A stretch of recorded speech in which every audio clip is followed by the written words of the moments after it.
The old Africa has disappeared. Untouched jungles, huge herds of wild game, high adventure, the happy hunting grounds, those are just dreams of the past. Today there's a new Africa, modern and ambitious. The old Africa died amidst the massacres and devastations which we've filmed. But revolutions, even for the better, are seldom pretty. America was built over the bones of thousands of pioneers and revolutionary soldiers, hundreds of thousands of Indians, and millions of bison. The new Africa emerges over the graves of thousands of whites and Arabs, and millions of blacks, and over those bleak boneyards that once were the game reserves. What the camera sees, it films pitilessly, without sympathy, without taking sides. Judging is for you to do later. This film only says farewell to the old Africa and gives to the world the picture of its agony.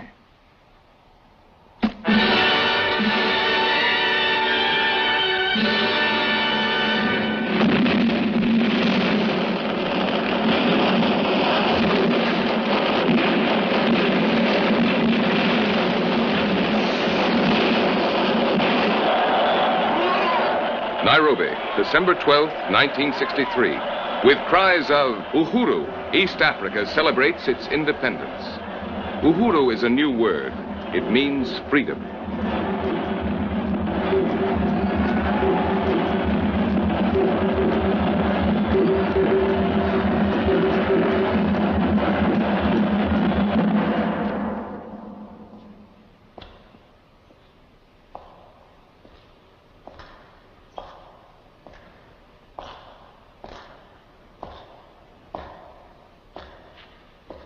The colonialist regiments withdraw, and the church accepts custody of these souvenirs of an embarrassing past.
Politics is new to Africa, too. A new problem for a new era. The symbol of the most progressive party, the rooster,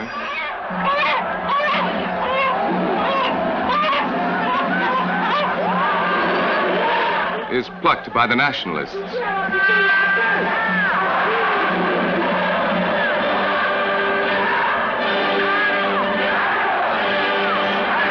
There are other new words like communist, fascist, liberal, radical.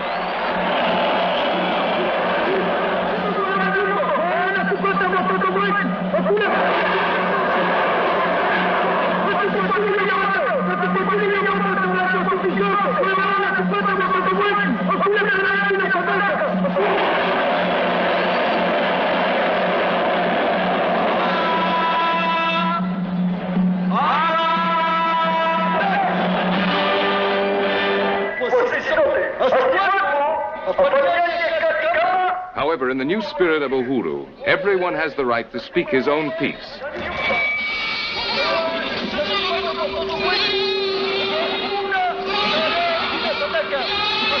There's a lot to fight about.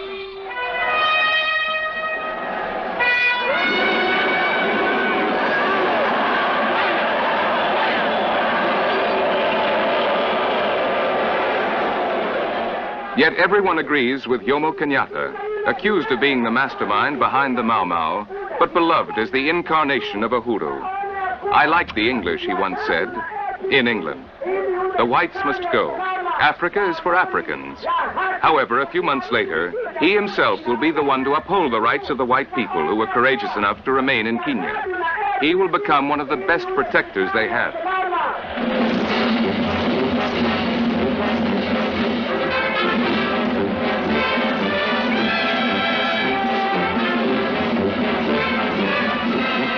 The first African armies parade into history.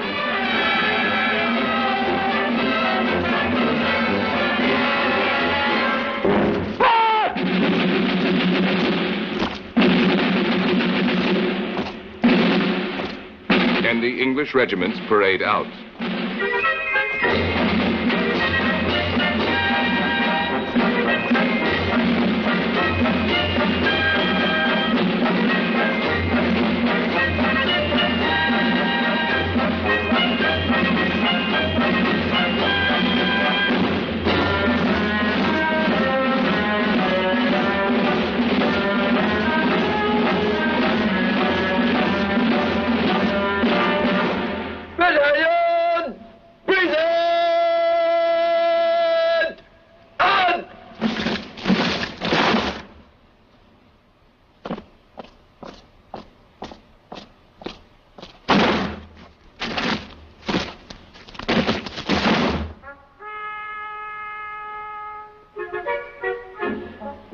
Sir Richard Turnbull, ex-governor of Tanganyika, leaves Dar es Salaam.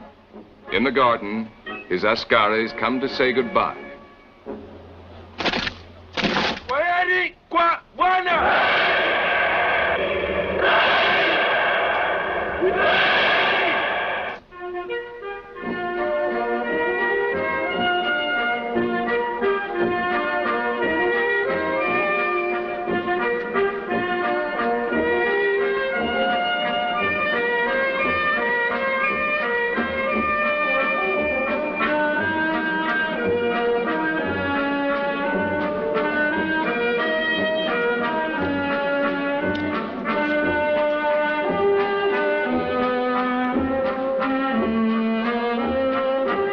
As the British leave, the gardens of Government House are open to black rulers for the first time. A new era, a great change. But somehow, in the little human ways, there's really little difference.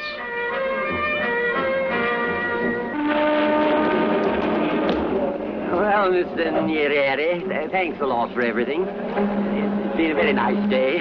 Well, very nice weather, I mean. Goodbye, Madam Nyerere. I hope to see you again. And you, too. Bye-bye, gentlemen. I say, have you by any chance seen my wife? Most embarrassing. Most embarrassing.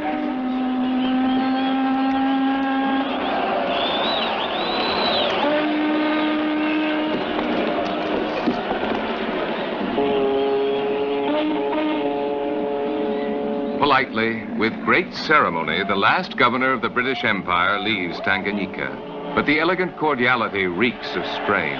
The guest has overstayed his welcome. Here, the screaming sirens and booming cannon are no more impressive than the irritating racket of toy guns. For years, Africa asked Europe to leave, but Europe refused. Then Europe called herself Africa's nursemaid. But Africa grew up too fast and too troublesome. So now, suddenly, Europe abandons her so-called baby just when it needs her the most.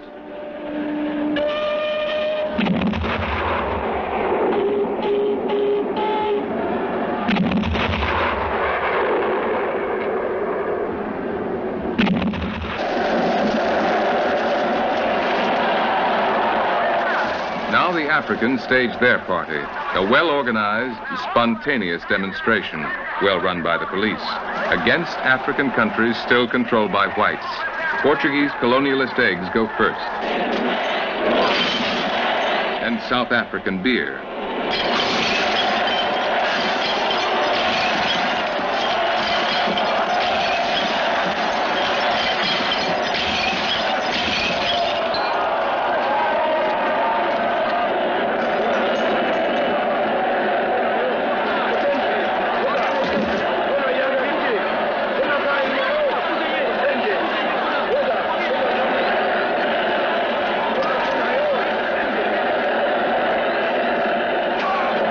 It's not as effective as the Boston Tea Party, but the message is almost the same.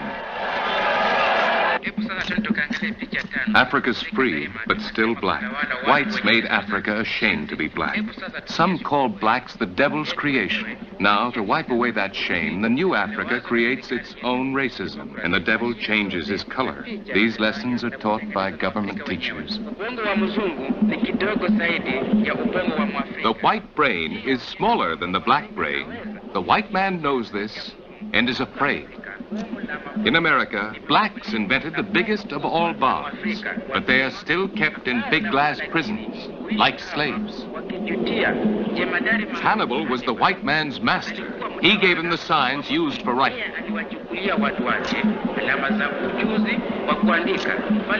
Hannibal also gave him the wheel, which Hannibal had invented. But when he brought it to the white king, the king killed him and ate him.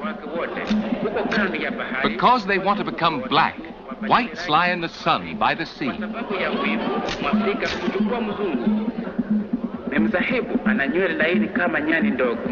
The white woman is descended from the monkey, and her hair is as straight as a monkey's.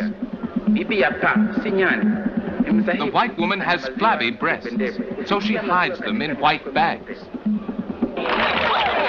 But it's a hard lesson to learn. Here at a state-run beauty contest, even Miss Uhuru hides her breasts in white bags. Mr. Kenyatta, President of the Republic, who has graciously accepted to attend this ceremony. Let us now proceed to the first historic election of Miss Uhuru of the sovereign state of Kenya. Would you mind waiting over there, please? And now the verdict of the jury. Miss Kulai, Miss Uhuru, 1963.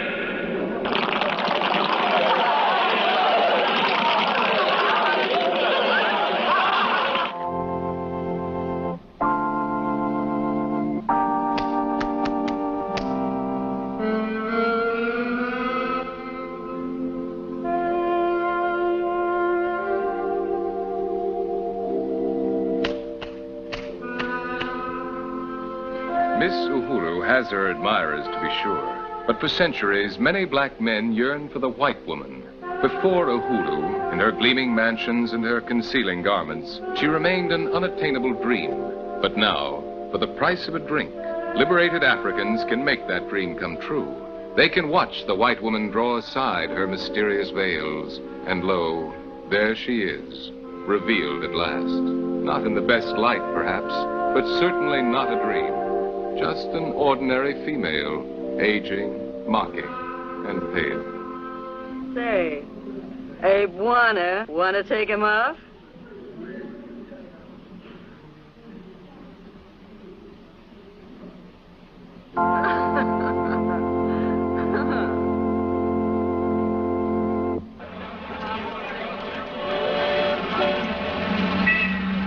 Seeing's believing, but if you've got more money, you can really turn the tables on the past. Top government officials get rich on the profits of Uhuru. Then, for their black babies, they hire white nursemaids.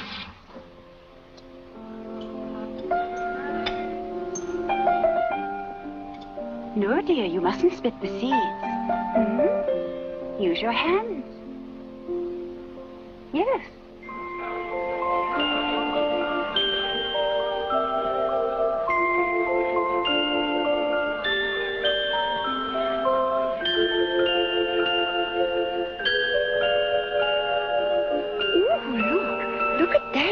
He's Santa Claus with a long white beard.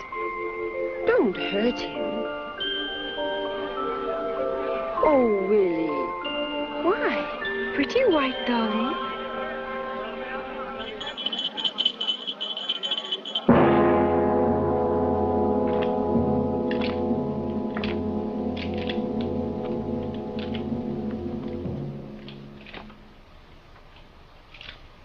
Now the whites must trust to black hands the defense of their homes and families. Soldiers of the most famous white African regiment, the King's Rifles, hand over their guns. There are no ceremonies, no military honors. It's a matter of fact. Africa has emerged from her long dark ages. She lays down the spear and picks up the rifle.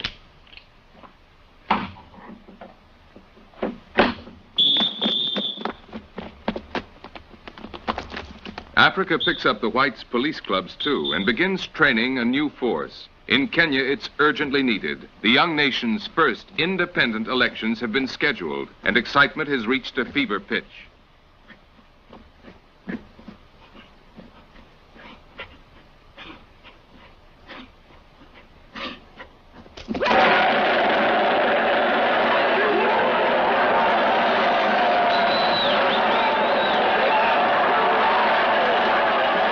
During this campaign, irresponsible politicians promised to hand over all the whites' property, houses, cars, lands, and livestock, unprepared for modern democracy but eager to claim their shares.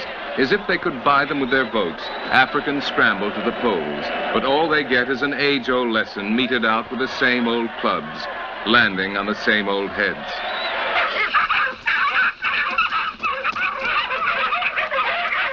Uhuru comes late to the White Highlands, where for over 60 years only whites were permitted to own land, where Kenya's richest farms lie.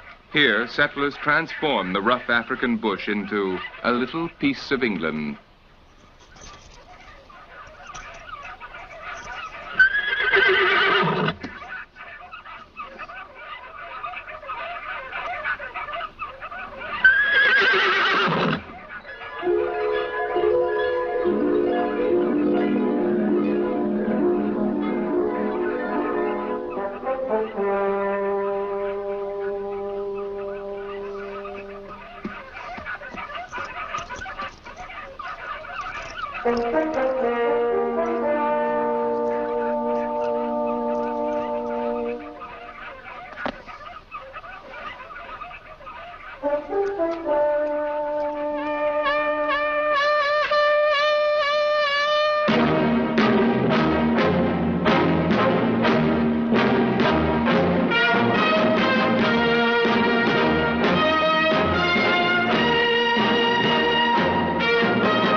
The fox doesn't exist in Africa, but you can have a chunk of frozen fox flown in, tie it to the end of a string, and have it dragged around by a black houseboy.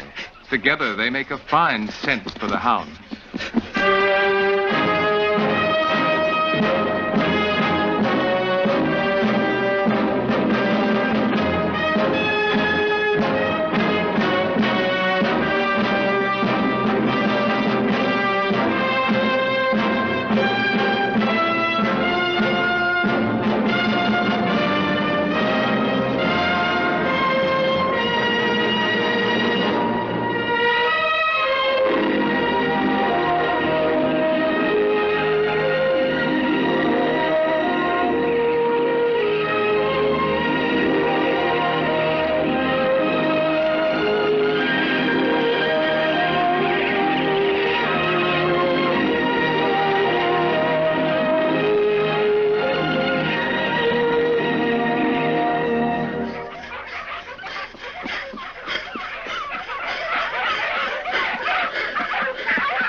The British wanted so much to fox hunt in Kenya that they even taught the natives to play the fox's part.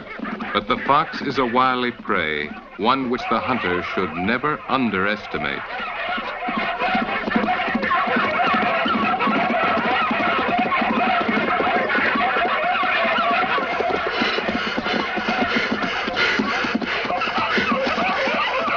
Cherokee, come out!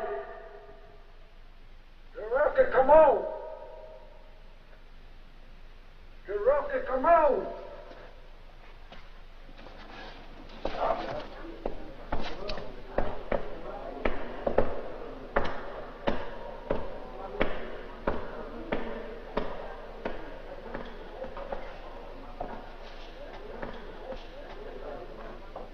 This court will now render its decision.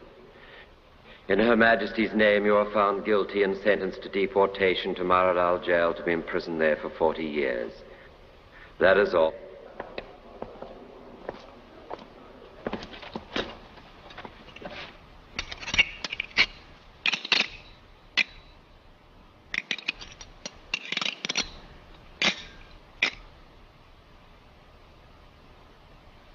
Have you anything to say?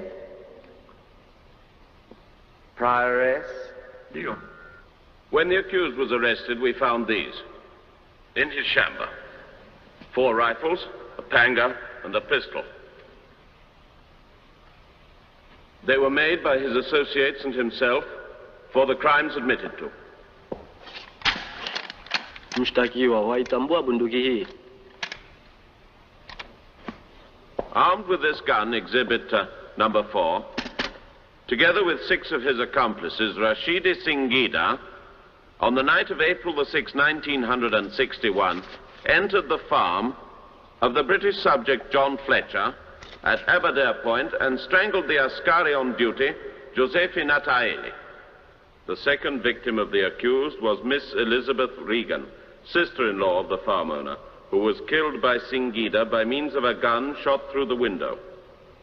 Alerted by the shot, Mr. Fletcher ran to the outside stairs and was wounded.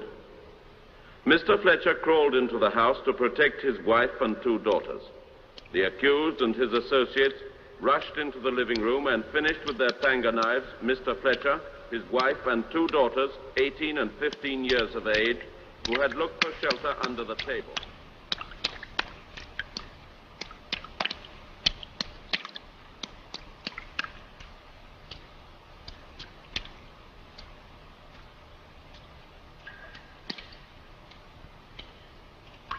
The corpses of the 3 women were found without heads or limbs, while on Mr. Fletcher's body, a former naval officer, 72 panga blows were spotted.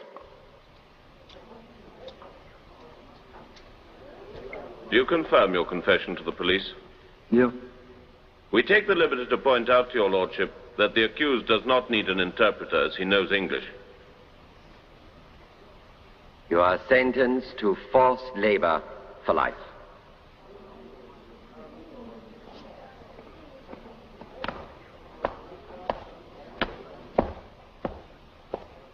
Jina lako watwa Semejo. wakiri kwamba mwatiani kwa uuaji wa watoto 3 wa kizungu wa shamba la Bwana Fawcett. Hebu sikiliza mapato ya uchunguzi ya kesi. Tangu miaka 9 wewe ya. Then I shall set forth the facts. For 9 years, you were the nanny of Memsa Fawcett's 3 children, Richard, aged 2, Mary, aged 4, and Victor, aged 9. You saw their births, watched over their games, ate and slept with them. On the night of February the 6th, you opened a window to let Kamata Narua and his gang into the house. Bwana Fawcett was taken and butchered on the big green table. The mother and the children ran to the door. Kamata caught them at the door and cut them to pieces before your eyes. I sentence you to life imprisonment.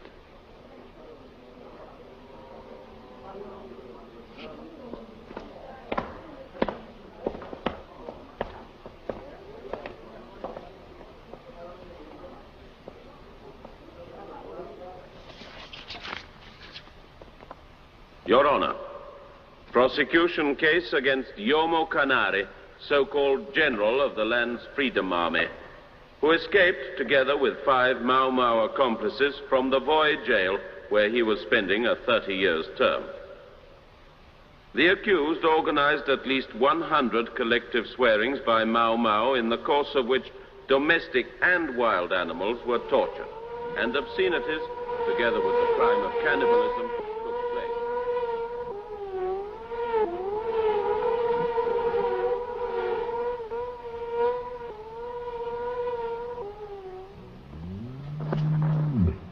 Besides, the accused is reported to be guilty of vandalism against the local breeders, inasmuch as they were forced to destroy more than 400 head of purebred cattle. The accused and his accomplices had cut with the panga the tendons of their hind legs, so causing horrible pains and permanent injuries.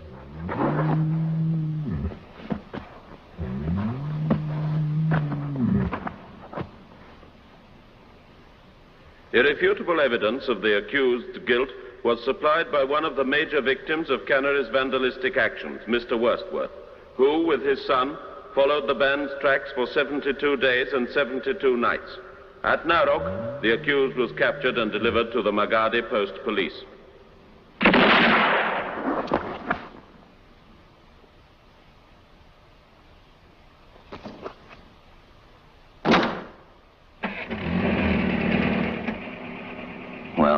What's that? Those bastards. I consequently ask that the accused be found guilty and sentenced to the maximum penalty provided for by the special law. I sentence you to hard labor for life.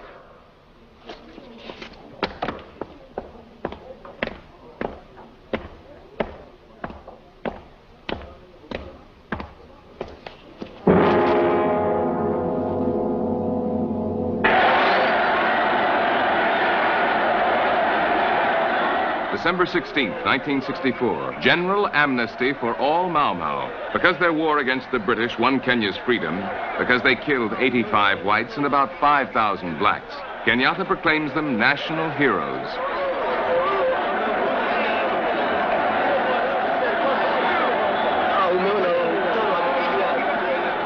Kenyatta promises them their country's eternal gratitude in the land of the whites they killed. Few real Mau Mau remain, but the offer is too appealing. 1,400 heroes reach for their rewards.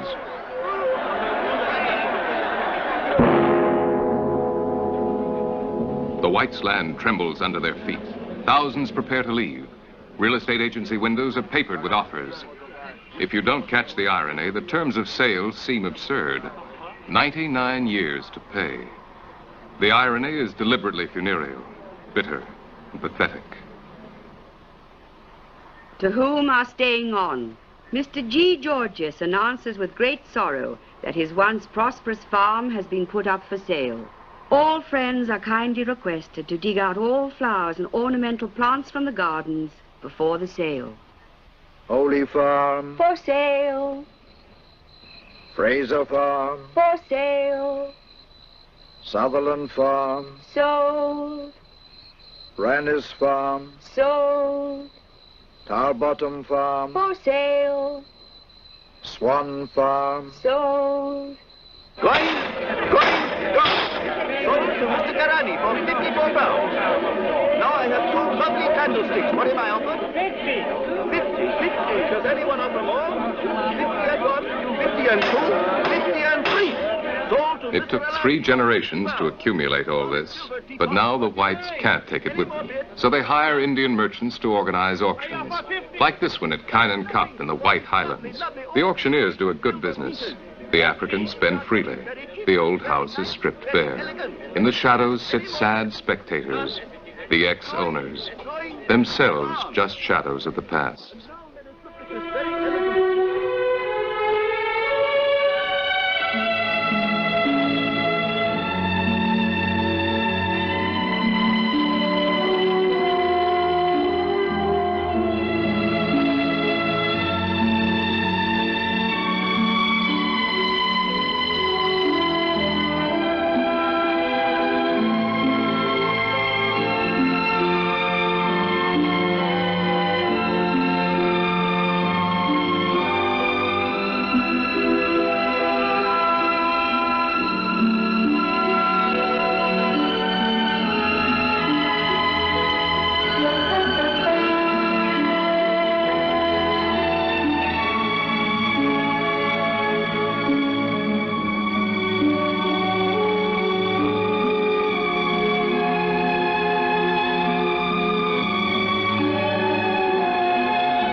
Empty and silent, the old farms await new masters.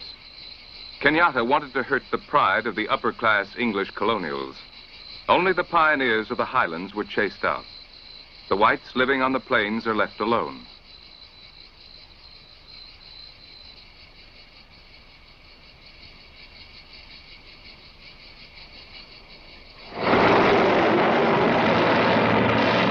December 27th, 1963. 2 weeks after independence, Kenya begins its agrarian reform.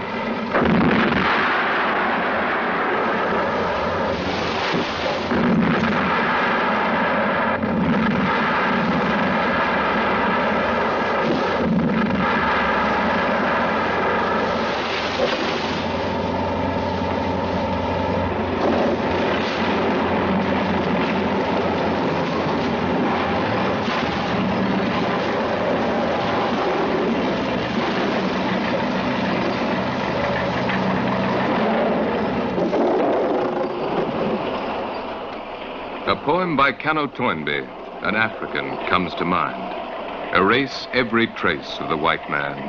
Uproot the tree of his evil. Plow under his flower gardens. Make them bear fruits. There where only one lived, we will make room for 100.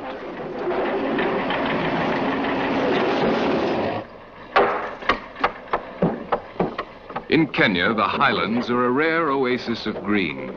Under the British, they were a private white estate. From outside, the Africans admired it and desired it. Now they claim it. Before, when only 150 whites lived here, it was too much for too few. But now, 10,000 Africans want in. Now it's too little for too many.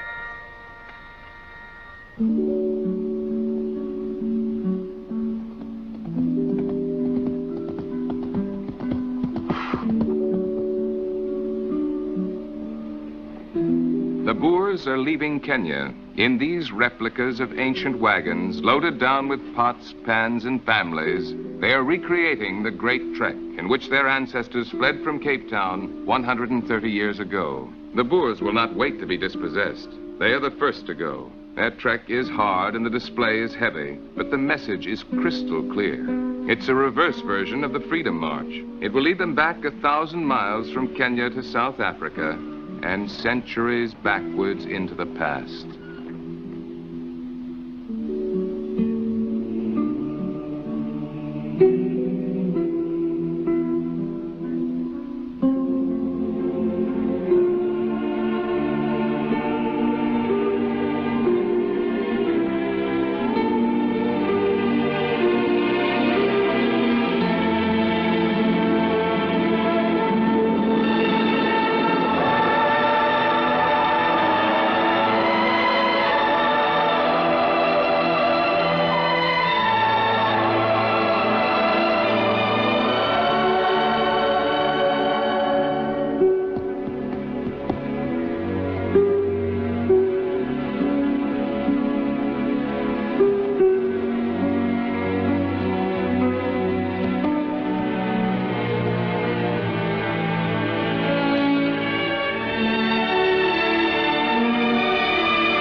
there's new license everywhere. The old laws are suspended, new ones not yet written. Now there's no one to protect the reserves from poachers and meat hunters, black and white.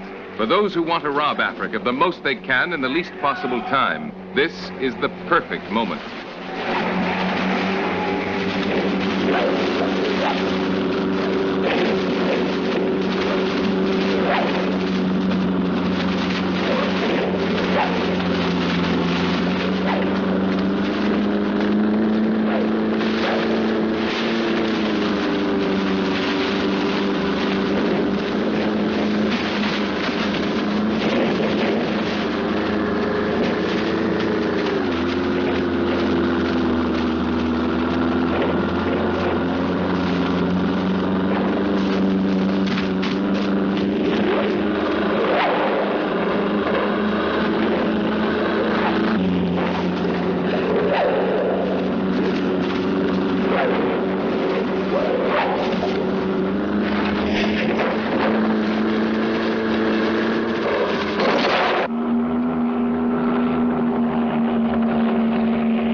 Today, Africa offers a dozen different types of safari.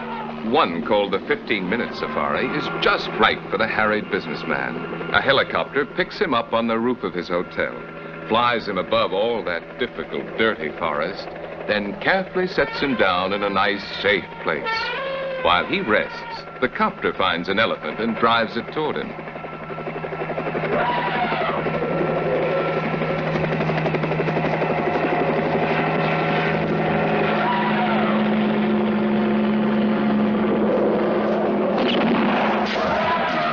It's easy. If you can hit the broadside of a barn, you can't lose. That rented gun is so powerful it could demolish a dinosaur. Hit him anywhere. Such artillery is bound to knock him down. Then you can finish the poor beast off, point blank.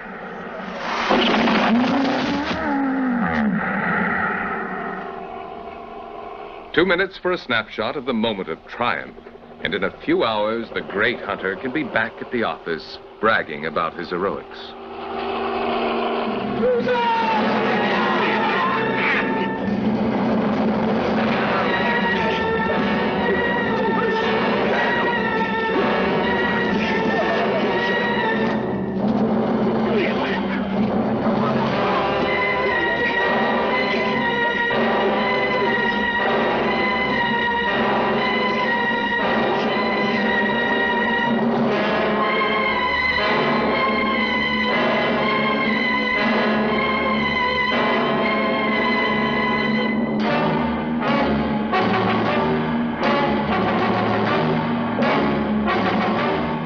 The Africans don't have airplanes or powerful rifles, but they've got their ancient know-how and their numbers.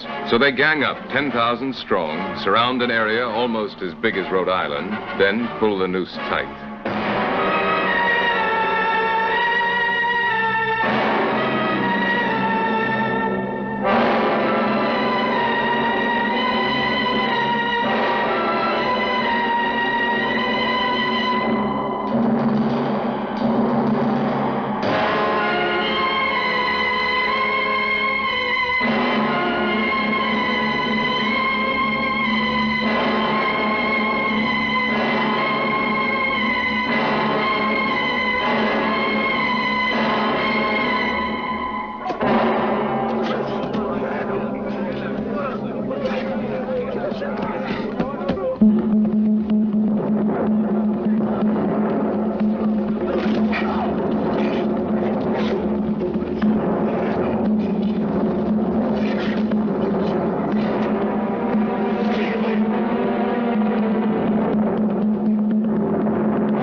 Phobia Immigration Sector 13. Water shortage in Sector 16. And giraffes moving to Sector 2. 63 reports hippopotami moved from zone 9 to zone 12. Zone 42 signals buffaloes moving east-southeast in direction of Majumapuri, where they have already... In an old abandoned farmhouse along the Zambezi River, isolated and lonely, are the headquarters of the Wildlife Society. Financed mostly by private English funds using radios and airplanes, the Society tries to keep informed on animal movements across a huge section of the continent. Its goal, to rescue as many animals as possible from poacher-infested areas and move them to better protected parks. For millenniums, Africa's animals wandered free, obeying only the laws of nature. But now man imposes a new kind of migration, the life of the refugee.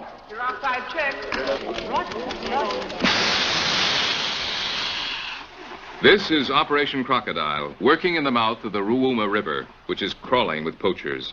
To catch the crocs, harmless traps. Their positions, marked by balloons, are set out during low tide.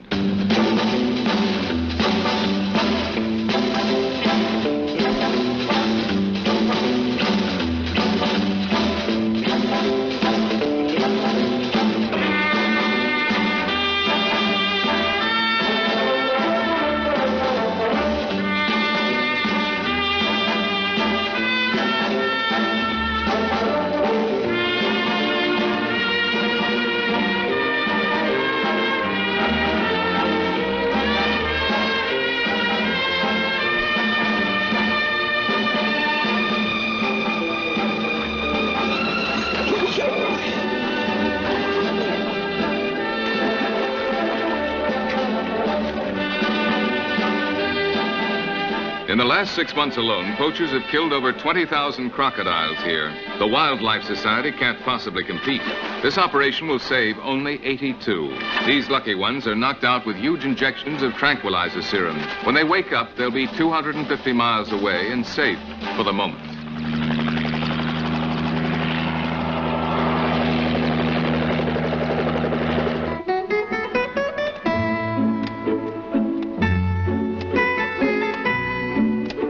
The new Africa is populated with walking wounded, animals that poachers or hunters didn't quite finish off.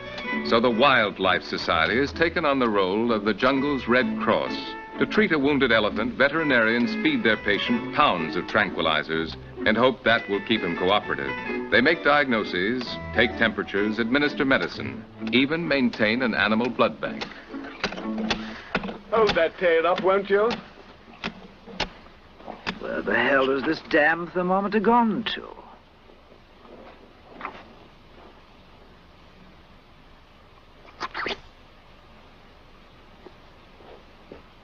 Now, hold it, Bessie. There's a good girl.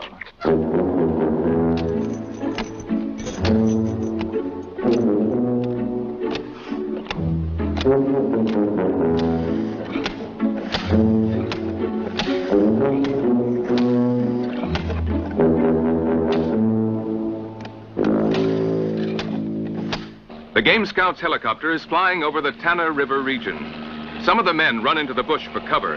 They are the ivory poachers, the bane of the African game reserves. In this area alone, which is no larger than a London suburb, they have slain 750 elephants. The poachers have grown in number, taking advantage of the crisis caused by the present political transition. The immense heritage of the African fauna is in danger. It has been suggested to call in the United Nations. The problem, however, could be solved if greater financial aid was supplied for the protection of the game by the ex-colonialist states. In the meanwhile, both black and white gamekeepers are doing the best they can to protect the countryside.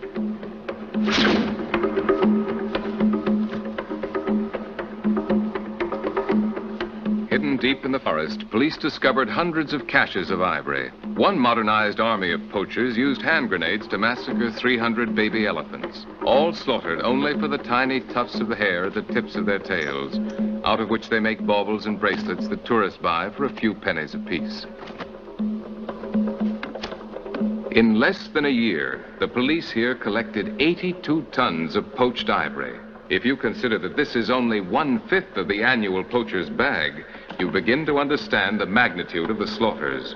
In one valley of the Semliki, police found drying in the sun 2,800 skins of poached zebras, leopards, gazelles, cheetahs, and lions. Once this was the richest reserve in the world. Now the game grows rarer and rarer. Now rotting carcasses poison the air, and the forest is shadowed by huge columns of acrid, greasy smoke, rising over the crackling flames of the animals' funeral pyres.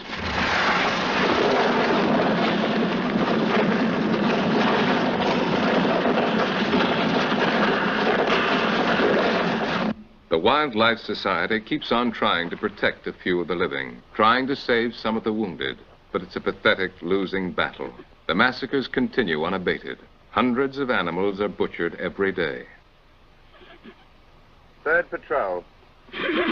Third patrol. John Faraday calling Flying Bird. This is Flying Bird. Come in, third patrol. Over. Found baby zebra, a week old, near mother's body. Killed by poachers with poisonous arrows.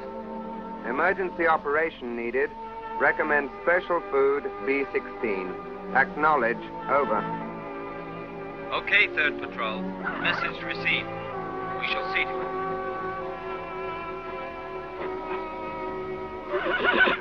All right, get cracking, will you? He's hungry.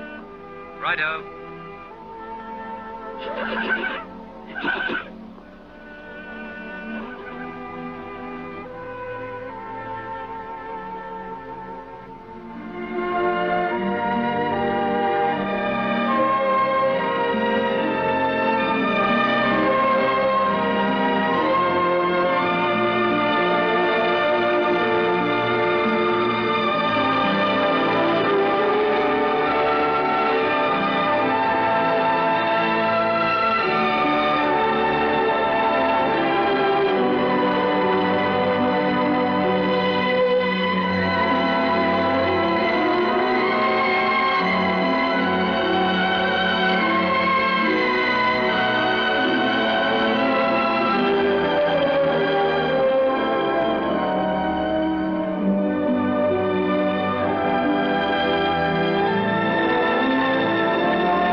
The Africa of Vasco da Gama and the great Portuguese explorers, the oldest white Africa south of the Sahara, awakens from a long sleep.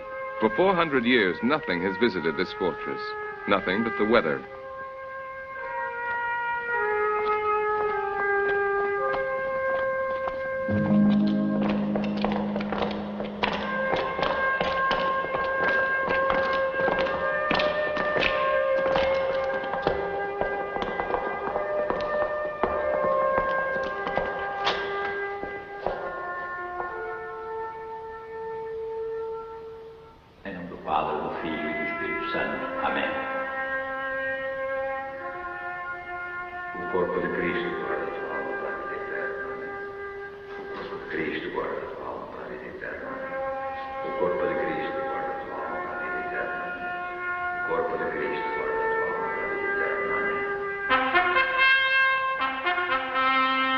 Once the Portuguese Empire stretched from India to the Americas, now all that remain of the glories of the past are crumbling stone ramparts, mute, rusting cannons, and 2 colonies in Africa. But Portugal is reluctant to give them up. They're all she has.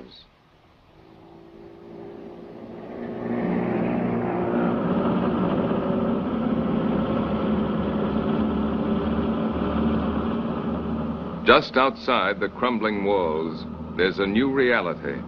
The guerrilla war of the Angolan nationalist rebels. but in the heavy morning mist, the patrolling Portuguese soldiers still seem like ghosts of the past.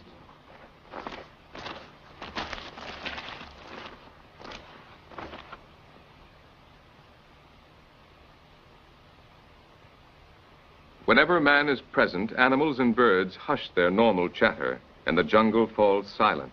It's an unmistakable sign which the rebels know only too well. Now they avoid such pockets of silence. They know that the Portuguese patrols will be there waiting. But after much frustration, the Portuguese have devised a clever solution. Aves artificiais. 3, 2, 1, vamos.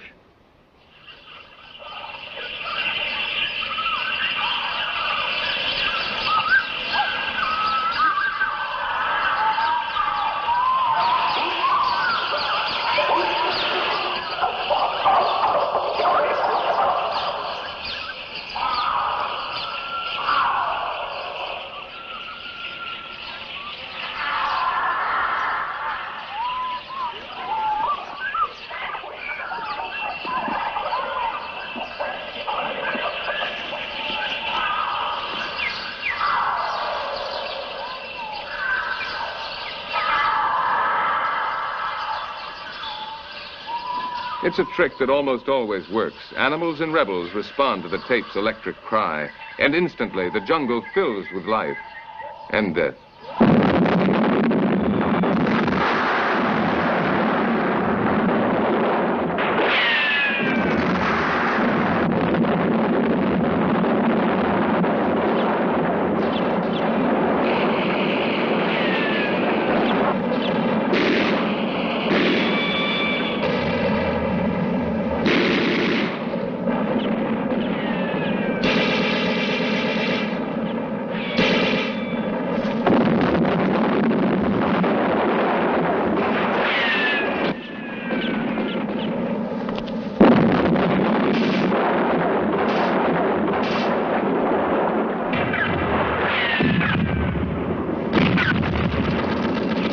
In Angola, the whites claim to ignore the colors of human skin. Aquí es Portugal, they said. Here is Portugal. Brancos y pretos son todos portugueses. Blacks and whites are all Portuguese. But in 400 years, until the revolution, less than 0.5% of Angola's blacks were granted citizenship. So now the rebels say, this is Africa, and only blacks are African. White and black. Brancos y pretos. An urgent problem that hate is staining blood red.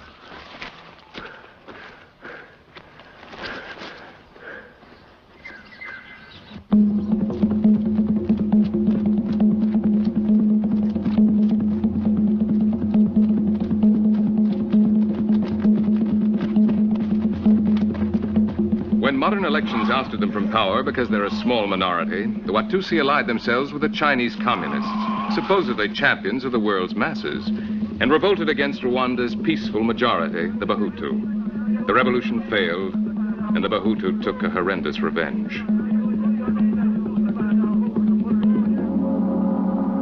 In the forest, gruesome evidence. 54 amputated Watusi hands.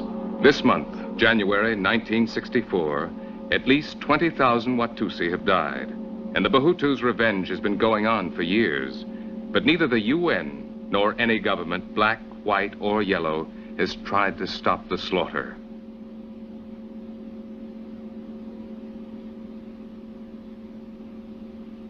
The Kagera River carries away thousands of corpses. These Bahutu river folk feel no pity for the Watusi, but for them the Kagera is the source of life, their drinking water. They must keep it clean. They have worked like this for weeks, weeks of ghoulish fishing, carried out with reluctant diligence, yielding a grotesque harvest.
10 days and 10 nights of exodus along the road to Uganda, the road to safety.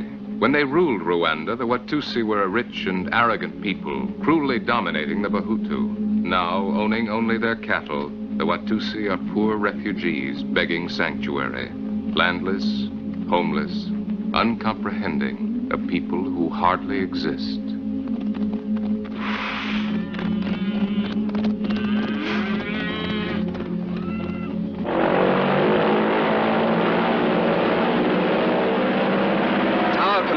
Tower control, answer.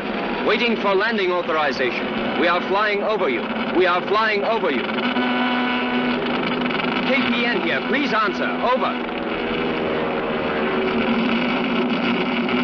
This is Control Tower. Authorization refused. For the last time, you are requested to move on immediately. Window! Okay, AFL. We'll try landing anyway.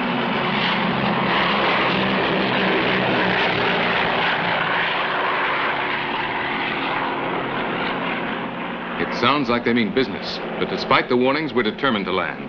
In Dar es Salaam, we heard that Zanzibar has been thrown into a violent revolution. But because the rebels have cut off all communication with the outside world, no one really knows what's happening here. Rumors are only rumors. Today, we decided to find out the truth. Along with 3 German newsmen, we hired 2 light planes and flew across from the mainland. Since Zanzibar Airport denies us permission to land, we use an abandoned runway to the north. But the rebels are here, too.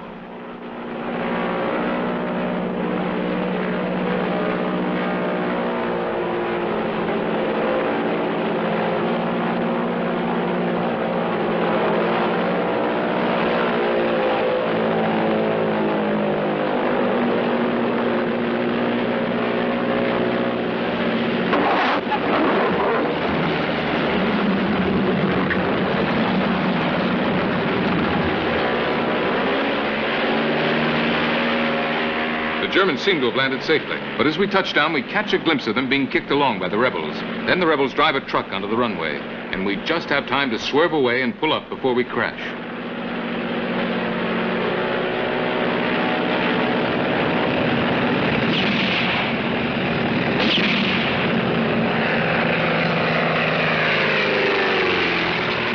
The German's plane has been set on fire, but at least we know there's no one inside. They've all been taken prisoner. There's nothing we can do now. To land would be pointless. One more look, and we swing back to Dar es Salaam.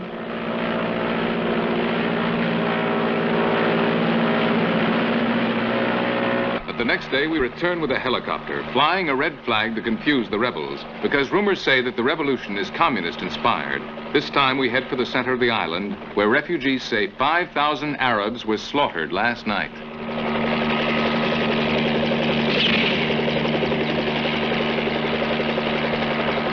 On Sunday, 24 revolutionaries captured 850 guns and handed them out in the African slums. No one knew how to use them, but that didn't matter. It was open season on Arabs. Excited by propaganda which stirred up their ancient hatred for Arabs, the Africans turned their revolution into an uncontrolled, genocidal extermination.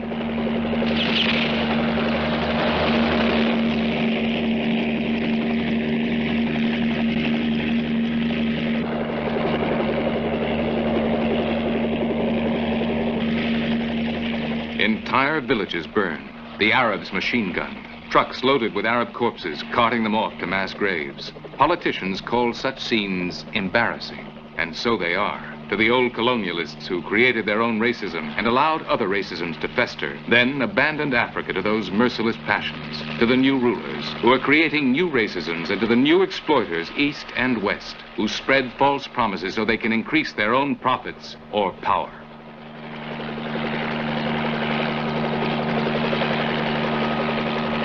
The Arab leaders have escaped to the mainland with the Sultan. These are Zanzibar's poor Arabs. Thousands and thousands, petty shopkeepers and small landowners. Now, as always, the poor and the innocent will pay for the sins of their ancestors, who 150 years ago turned Zanzibar into the cruelest slave market the world ever saw, and for the crimes of their leaders, who tried to continue in modern times that ancient oppression. Wrapped in white robes, already more like ghosts than men, hundreds await their deaths in an impromptu grave.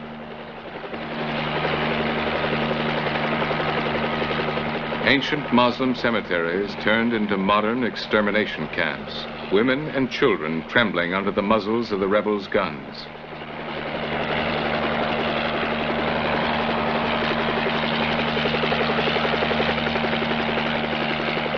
Huge mass graves dug deep, deep in the forest for concealment, already half full of Arab corpses.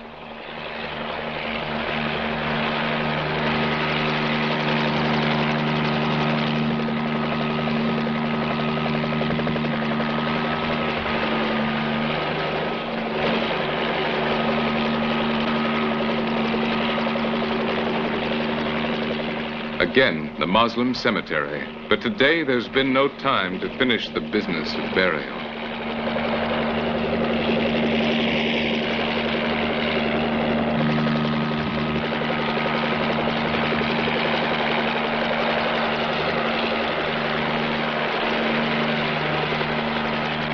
And one of the most pitiful scenes in history's brutal anthology of death.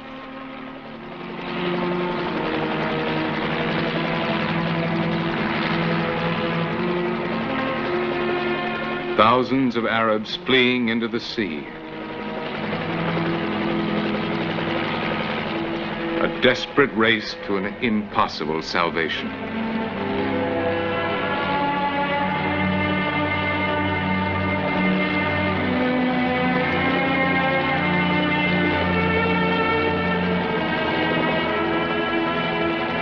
Then, the next day.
These were the great game reserves, huge sections of the continent transformed by the British into the world's most perfect natural sanctuaries.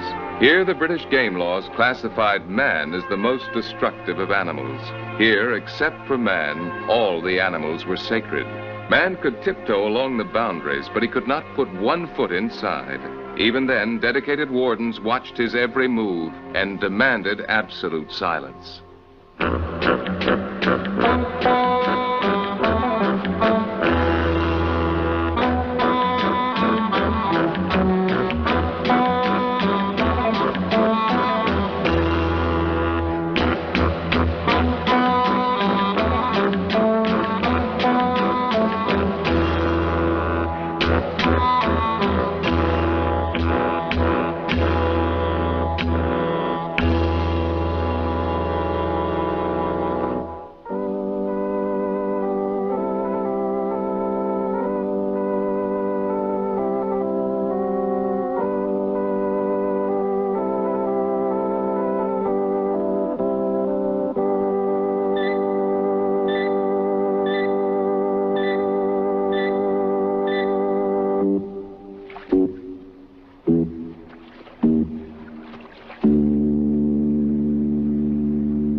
This is the old Africa. This must have been the way it was millenniums ago, when man had not yet been created, when apes were the only creatures to walk on two legs. The same ancient silence, the sovereign harmony, the perfect, undisturbed divine balance, the natural paradise. This must have been the way it was in the Garden of Eden, just before man was thrown out.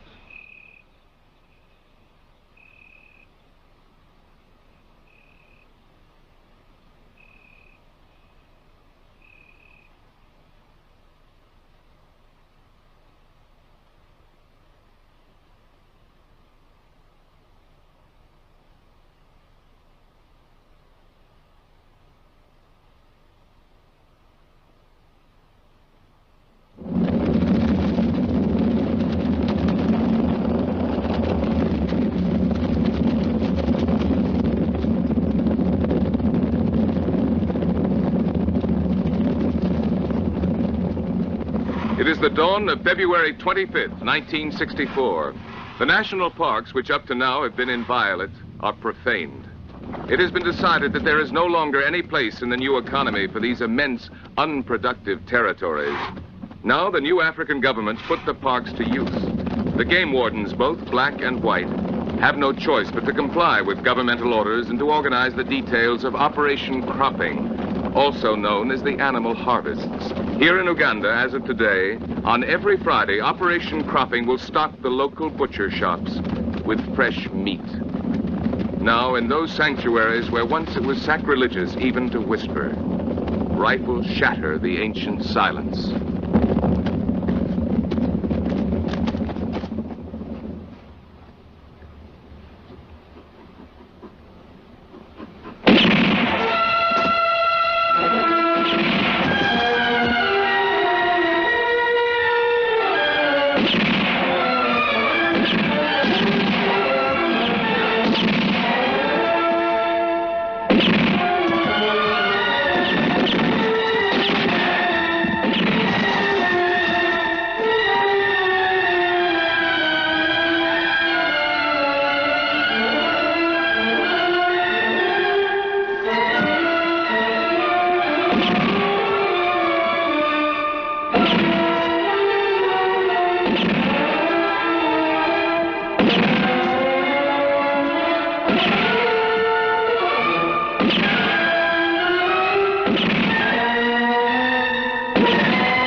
I want to get that one.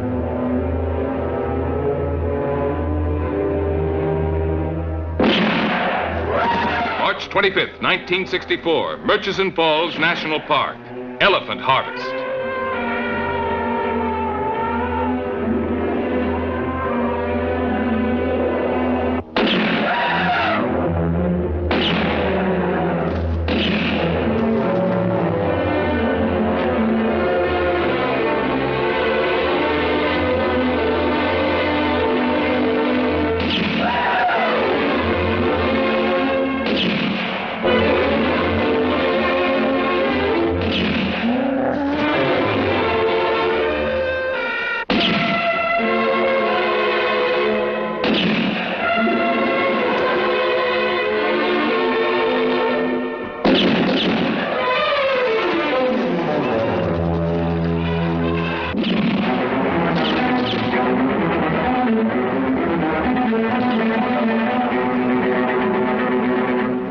April 3rd, 1964, Queen Elizabeth National Park, Hippopotamus Harvest.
160. That's the total of today's harvest on the Hippopotamus Ranch. Local butchers buy them all for about $40 apiece. The number to be harvested is determined by two factors. Africa, which is starving for protein, must be fed, and the market prices must be kept stable. The number slaughtered is exact: 100, 500, 1,000, but not one more or less. Once the quota is filled, silence returns, and the other animals stay alive for another week, yawning lazily in the same waters where until yesterday nobody shot at them with anything except a tourist camera. The harvesting itself is child's play. Just blast away. The herds are so thick and so trusting that you're bound to hit something. Babies, tough old males, pregnant mothers. They all bring a good price. And there are plenty more where these came from, at least for a while.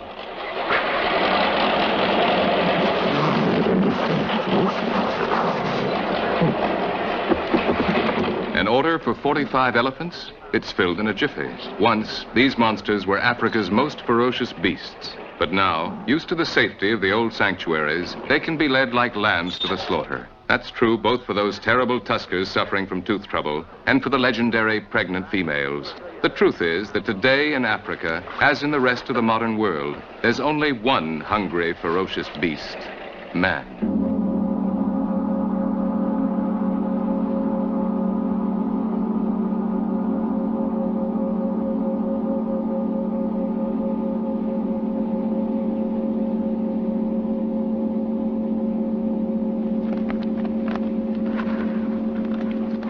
But Africa wants it both ways. Meat on its tables and the myth of the animal paradise for the tourists. Wounded animals limping away from the harvest are destroyed immediately. Above all, the tourists mustn't know.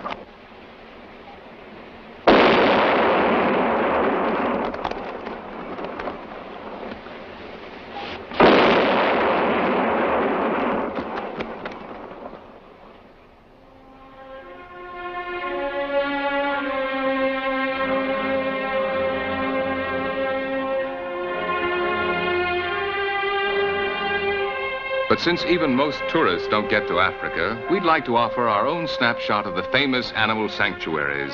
This is edition 1964, Slaughter Paradise number 1, the richest meat market in the world.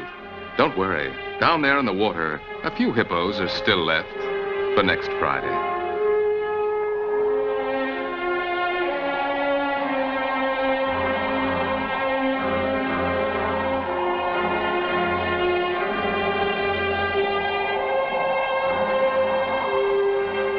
Here's another souvenir snapshot. This one's a must for the latest, most up-to-date brochure for a trip through the animal paradise.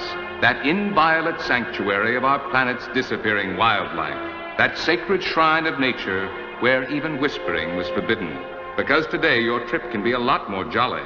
You can shout, scream, curse, and romp around to your heart's content. You won't disturb anyone.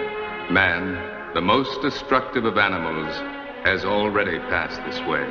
You can follow his trail for miles and miles, right across the heart of Africa, an endless panorama of desolation and death.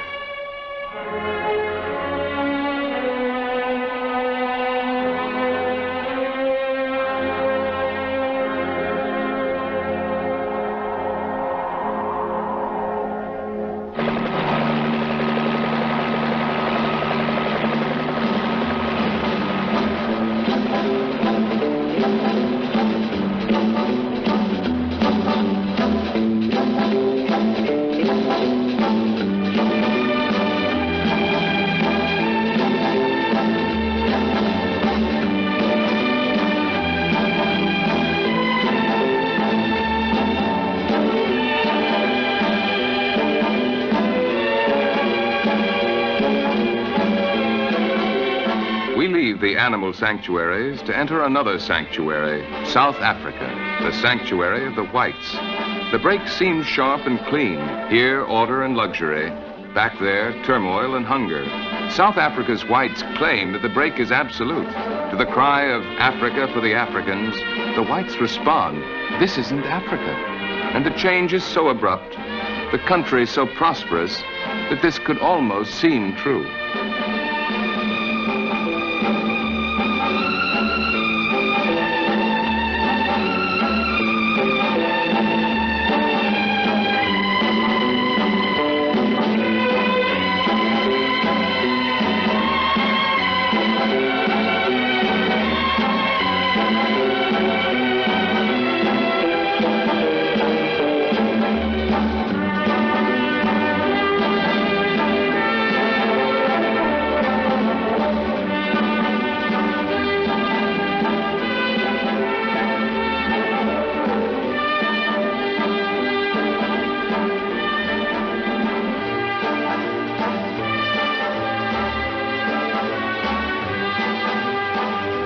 When the whites first arrived in Cape Town, they found relatively few blacks. Now the blacks outnumber them 4-1. Now the blacks say, this is Africa, their Africa, which the whites have taken from them, which they want back. And if this is not Africa, then what is it? If it's not the last point on the African continent, then it's not in the world at all. It must be unreal, imaginary, a glittering fabrication of castles in the sky.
Tribal dances and heavy breasts offered to the glory of nature now exists only in legend and on film. Here they're shooting a sequence on the Zulus, the fierce warrior tribe that once almost took South Africa from the Boers. Come on, more action!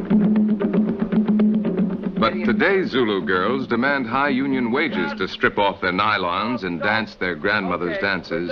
For them, the ancient rhythms of the tom-tom have long since disappeared. Today, during their work breaks, they pound out some very new variations.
The African female has learned to be a modern woman. In the past, when she walked nude, she was bought and sold like cattle. That past she knows works against her. Now she will be wooed and courted, wondered at and sought out.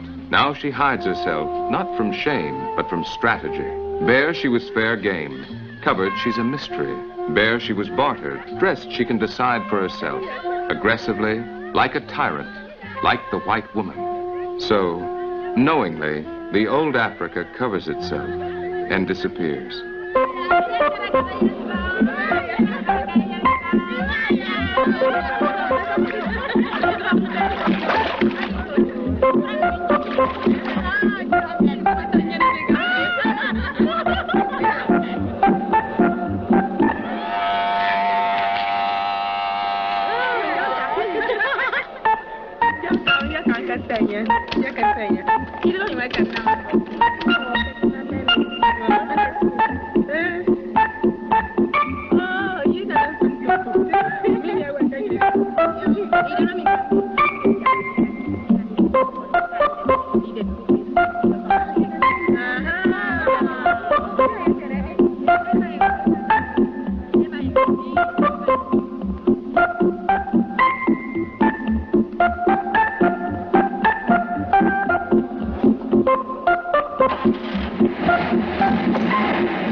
Some of the new governments not only encourage modern modesty, they impose it. Enthusiasm everywhere often leads to excess. We in Europe have witnessed worse things. In the Sudan, that great organ of the modern world, the Legion of Decency, distributes thousands of pairs of underpants, all the same size, to the wild tribes. These warriors, once so ferocious, now receive them meekly. Meekly they agree to care for their drawers, with all the respect due government property.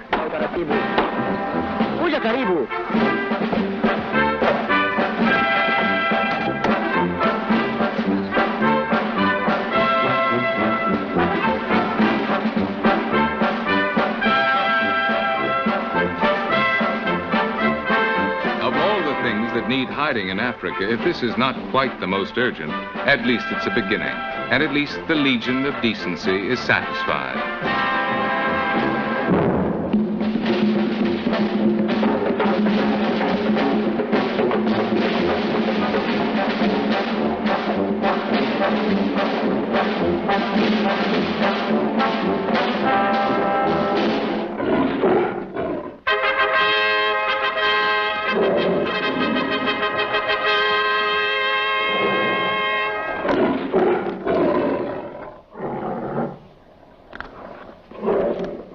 Never before has a warrior slipped on shorts. Never before has a lion climbed a tree. The fact is, times have changed. In the new Africa, the old kings are in disgrace. Take the ex-king of beasts. Today, his roar doesn't frighten anyone. While other animals flee from poachers and hunters, the ex-aristocrat, ex-terror of the jungle, climbs trees to catch lizards. Poor king of the forest. His ex-reputation stalks him and makes his humiliation public. Tourists flock to see him. Where's the lion? There's the lion. What's the lion doing? All day long. They won't even give him a moment of privacy.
Encouraged by his natural laziness, the lion has given up hunting.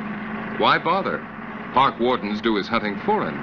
Not only that, they deliver the meat right to his doorstep, in places easily accessible to tourists, and far away from such unpicturesque truths as the Friday harvests.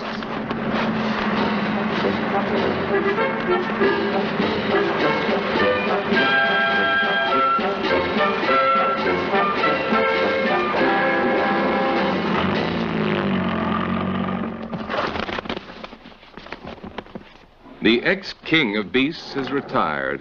Now he's just a weary old man on welfare who gets his daily exercise by irritably shooing away the birds.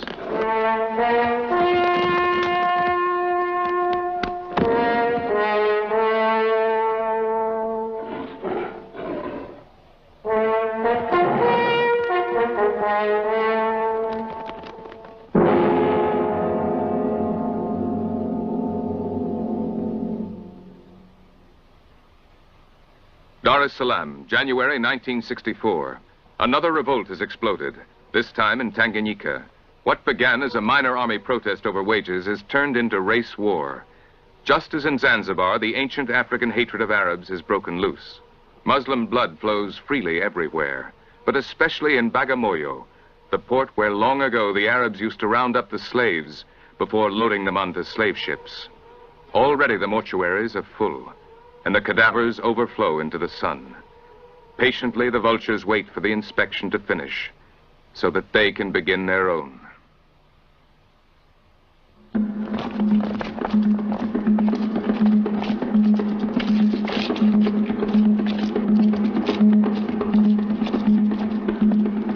President Nairi has gone into hiding. The police have disappeared, and mutinous army troops have taken over the city, but they make no effort to control the rioting crowds. Dar es Salaam has toppled into anarchy. For us, it is almost suicidal to travel through the streets. We are chased away, threatened and insulted. We try to reach the Arab quarter, but everywhere, crowds hide from our cameras the bloody evidence of the massacre.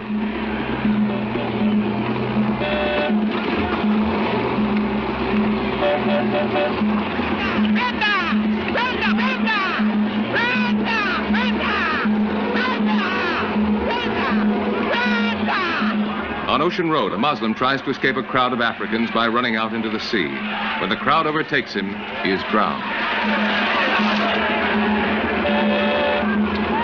The Africans feel that the Arabs now exploit them as pitilessly as the whites used to.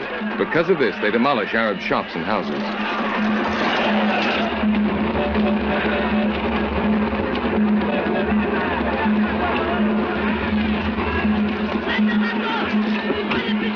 Dozens of Arabs have put to the wall.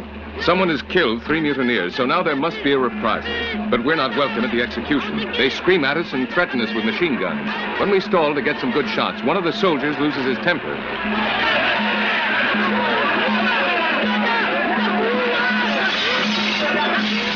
One of us is cut by the flying glass, but there's no question of treatment. The mutineers jerk us out of our car and haul us to the wall. They're about to execute us when a rebel officer sees one of our passports and shouts, "Wait! These aren't whites. They're Italians."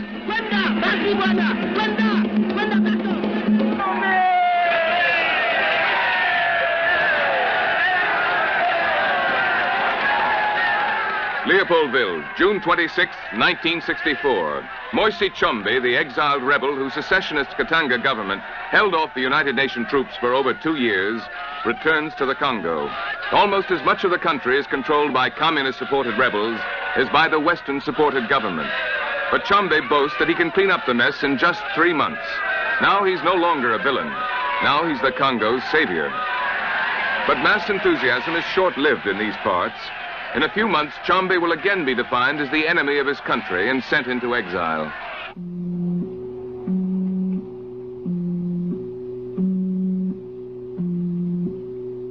November 24th, 1964.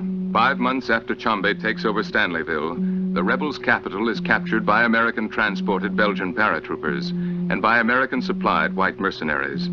The city is littered with unburied, rotting corpses. Here in the Congo, these new atrocities have old roots. Half a century ago, the white colonials used to cut off the hands of the blacks who didn't work fast enough. During that period, so much killing and torture was so cruelly and persistently practiced that the black population decreased from 20 million to 12, and now we reap what we have sown.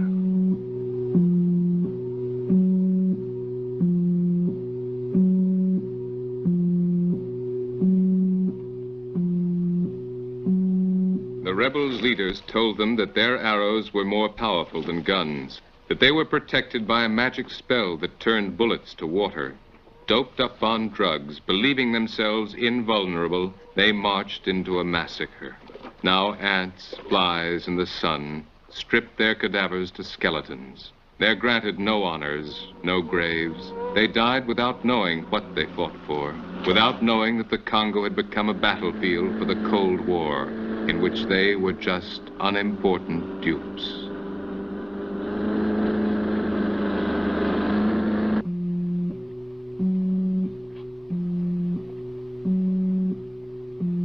Guns at ready, Belgian paras and white mercenaries forced rebel prisoners to carry out this grisly cleanup. The rebels in Stanleyville killed 74 whites, trapped 80 children in their schoolhouse and burned them to death, and raped 4 white nurses. 12,000 black enemies of the revolution were tortured, killed, and often eaten.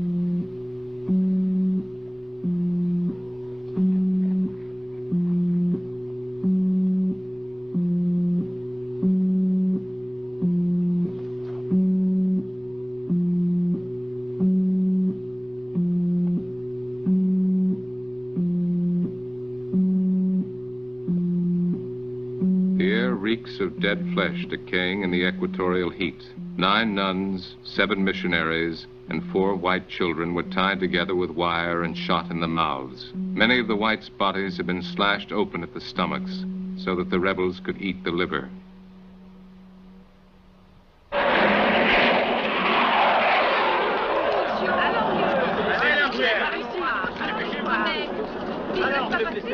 At Leopoldville Airport, American C-130 transport planes unload the survivors of the horrors of Stanleyville. Less than 24 hours ago, they were lined up under the muzzles of the rebels' machine guns. Then, 320 Belgian paratroopers floated down out of the sky, burst into the city, and put 7,000 rebels to flight. The rescue took only 10 minutes, but 74 whites are missing at roll call. The wounded were pulled out from under a pile of corpses that included the Americans Carlson and Rhine. 5 of these wounded, among them a raped woman, died later at Leopoldville Hospital. They wouldn't even have made it to the hospital, nor would the 1,000 other rescued whites have made it out of Stanleyville had it not been for the American planes. But without the American planes, neither would the Belgian paras have hooked up with the white mercenaries and captured Stanleyville for the Western-supported Congo government.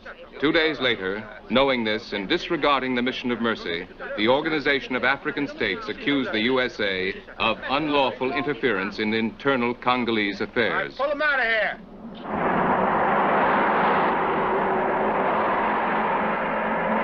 We're flying northeast of Stanleyville, over the border between the Congo and the Sudan. In the mission below, more than 100 nuns, priests, and children are held captive by one band of the 6,000 rebels who control the Ituri forest. For 8 days now, UN and government planes have dropped supplies over the mission. These always end up in rebel hands, but there's no alternative. The rebels have threatened to slaughter all the captives if one parachute opens or one helicopter lands. This time, the government keeps its side of the bargain, but the rebels don't. On the 9th day, when we fly over the mission again, there's no one waiting.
We met them one by one, the reasons why Chombe is so cocksure that he can clean up the Congo mess.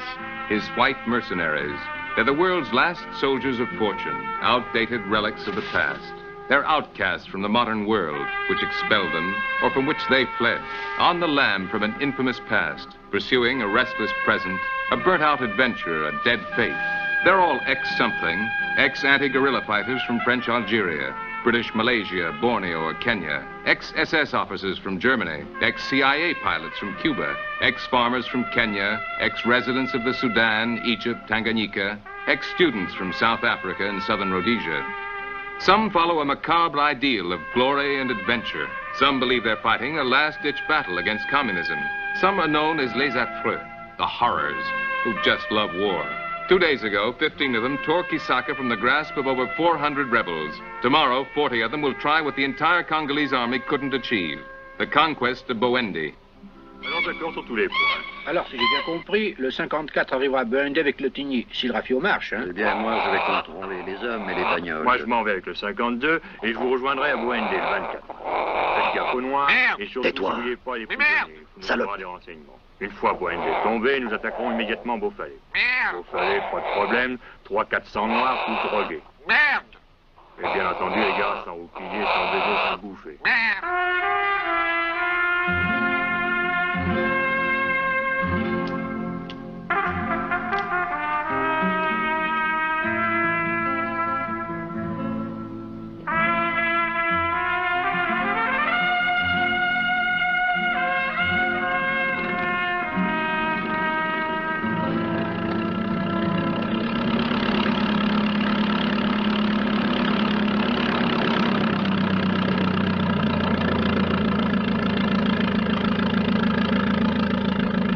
The attack on Bwendi will use air power. Air power means these two 20-year-old American T-6s, rickety antiques held together by chewing gum and string. Their pilots are Tom O'Keefe and Somerset Wilson, ex-Rhodesians whose families were murdered by the Angolan rebels.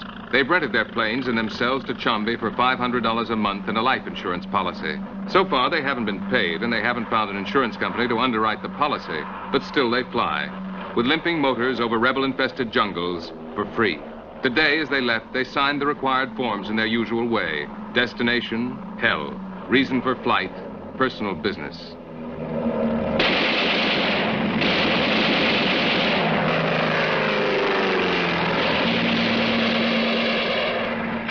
October 22nd, 1964. The attack on Bwendi.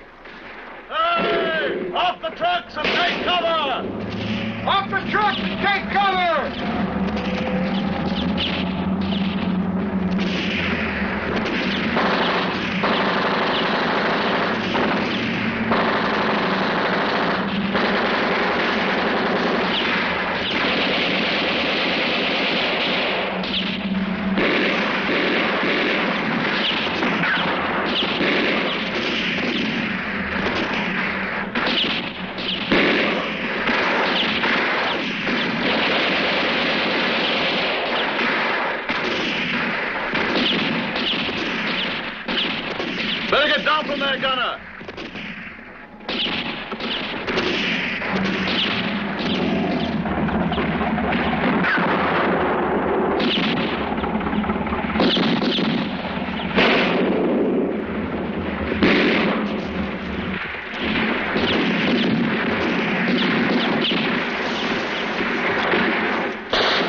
Hold your bar! All right, hold it!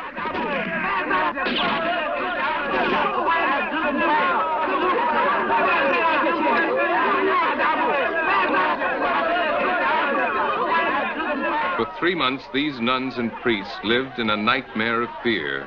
The rebels have been taught to strike at the white man through his God, the God of the white skin, the God responsible for the unending arrogance of his worshippers.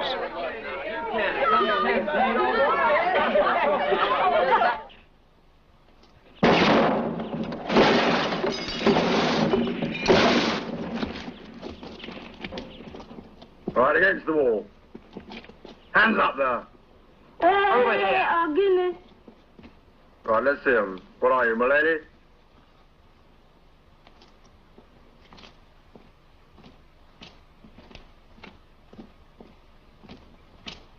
The victors have no sympathy for their prisoners. Today, it's the rebels' turn to suffer. But tomorrow, when the mercenaries move on, other rebels will return. Then it will be someone else's turn.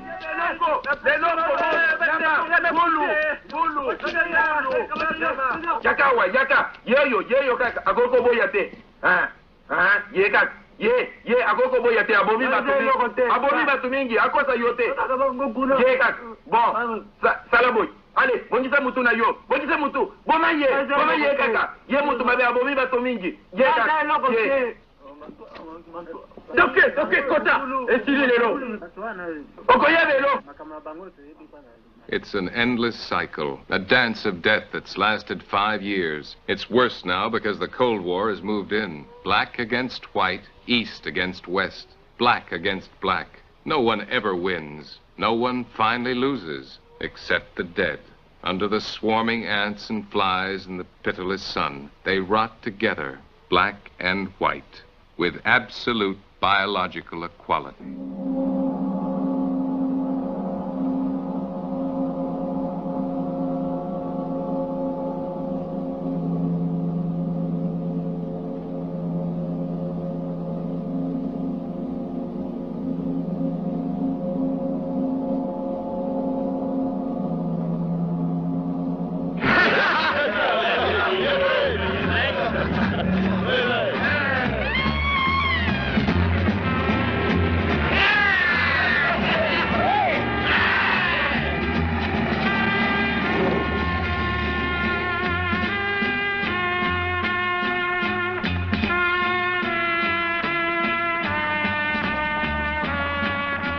But, at least for the moment, to the winners go the spoils. At Buendi, the mercenaries discovered a rebel government strongbox. When they blew it open with a bazooka, they found 50 million Congolese francs. This fortune was not saved to finance the revolution. It was to finance Plan OK, according to which 3,000 rebel troops were to invade the USA. America is saved.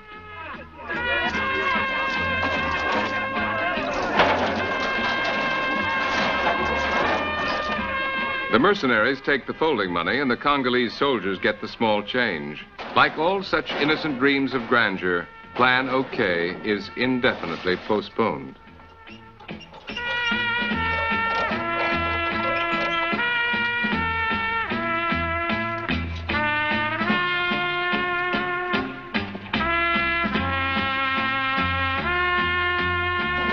Meanwhile, in reality, the soldiers get drunk over a victory as worthless as their plunder. Guests at a banquet where they get only the crumbs.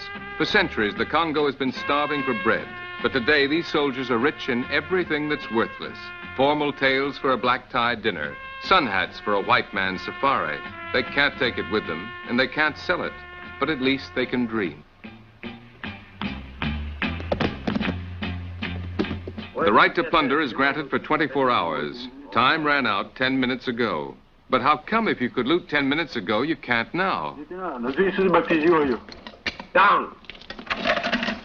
A good Congolese soldier fighting for his country will never figure it out. Thieving bastard! Call yourself a policeman, eh? You're worse than the others. Hey! Hey! Halt there! He'll never figure out why the whites make such a fuss to find out who ate this fellow's liver.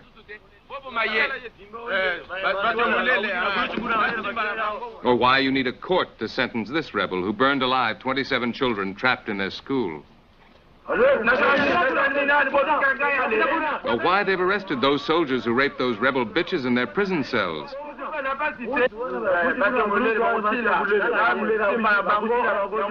Or why you need so many men and so many rifles to kill one little, unarmed rebel.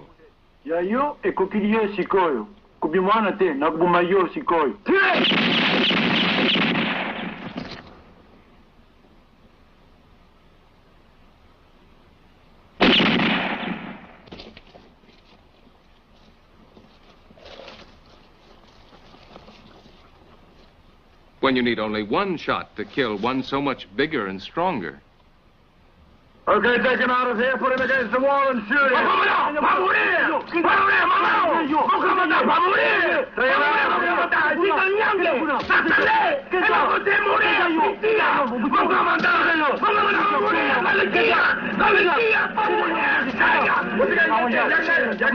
Voto absoluo peccadista y sin nomine Patris et Filii et Spiritus Sancti. Okay, let's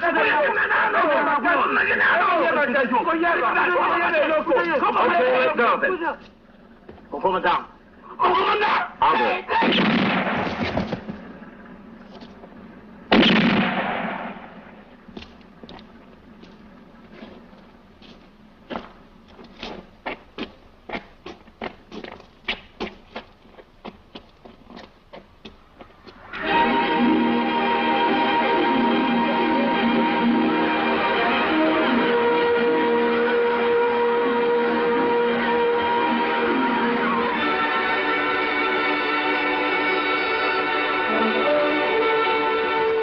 But in Africa, life explodes as powerfully as death.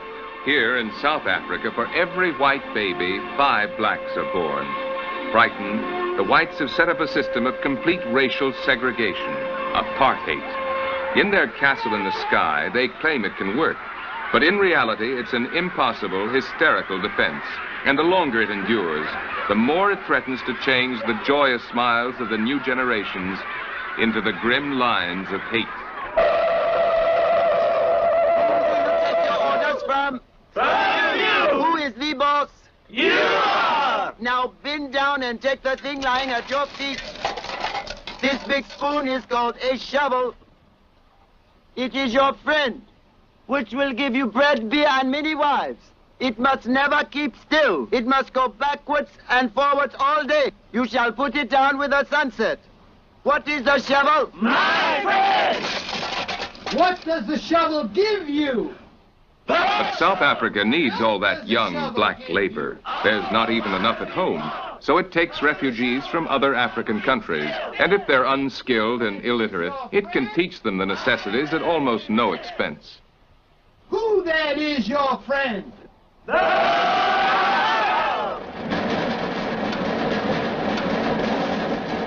More than a third of the world's diamonds come out of this earth. In South Africa, the white man is rich in diamonds, but poor in foresight. This wealth, which he could now share with his black-skinned citizens, could be taken from him tomorrow. 50% of the whites are against the continuation of the present racist policy. Many others hesitate, fearing the same fate that befell Sudan, Algeria, Egypt, Congo, or Zanzibar.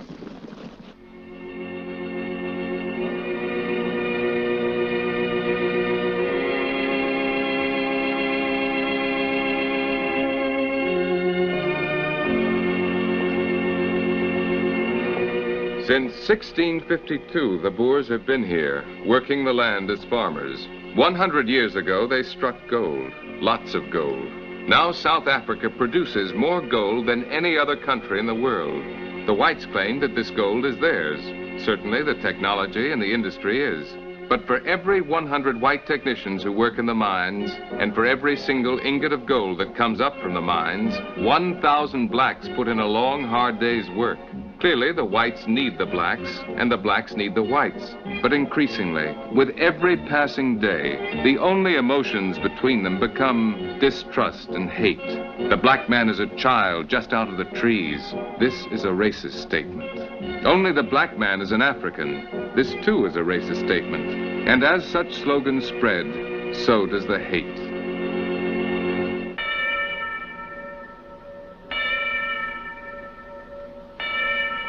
And so Johannesburg, the city of gold, becomes a segregated prison. Segregated, the blacks are locked in. Segregated, in their gilded cage, the whites are afraid to leave.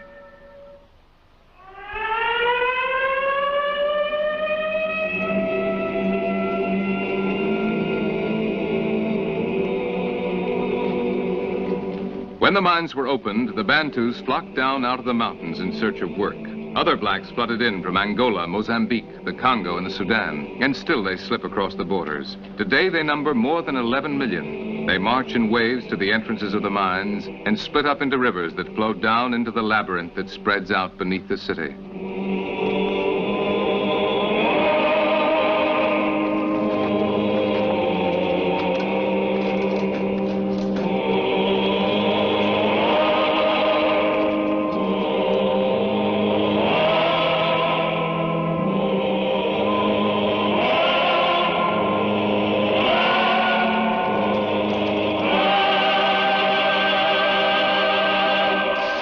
The great vein of gold lies directly under Johannesburg, and the rock that separates blacks from whites is riddled with holes, like a great Swiss cheese. Like Christians in the catacombs, the miners slip from tunnel to tunnel, eating deeper and deeper into the city's foundations. The vaults tremble, and the miners run for cover. But above, though each explosion shakes the city, no one moves. For years now, no one has even noticed.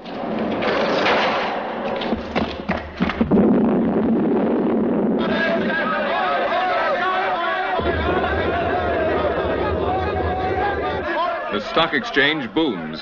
Senator Kennedy tours South Africa to plead against apartheid, but new orders for mining shares are cabled in from New York. South Africa is expelled from the Commonwealth, but London buys more shares every day. The communists offer black revolutionaries their open support, but on March 10th, Moscow bought 2 million carats of diamonds, and on May 12th, Peking ordered 50 tons of gold. Meanwhile, like the chart of the rising stock prices, the miners' course moves ever upwards. The clamor of the exchange grows shriller and more excited, but the crust separating the two worlds grows ever thinner and begins to crumble.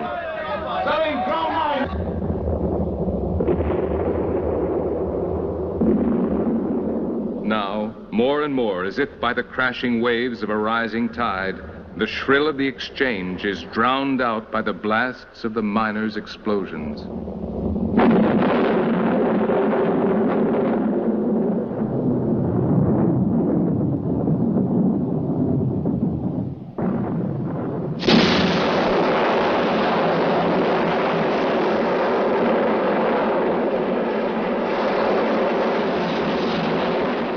At the end of the Ice Age, a warm ocean current broke off a giant ice floe from the southern ice cap and bore a little colony of penguins here to the Cape of Good Hope. Stranded when their ice floe melted in the sun, for centuries they've been strangers in a foreign country, which grows ever hotter and more hostile, surrounded by a sea mounting in depth and fury. Soon, if these waters do not calm, one giant, angry wave will wrench them away forever from this last rock at the furthest tip of the Black Continent.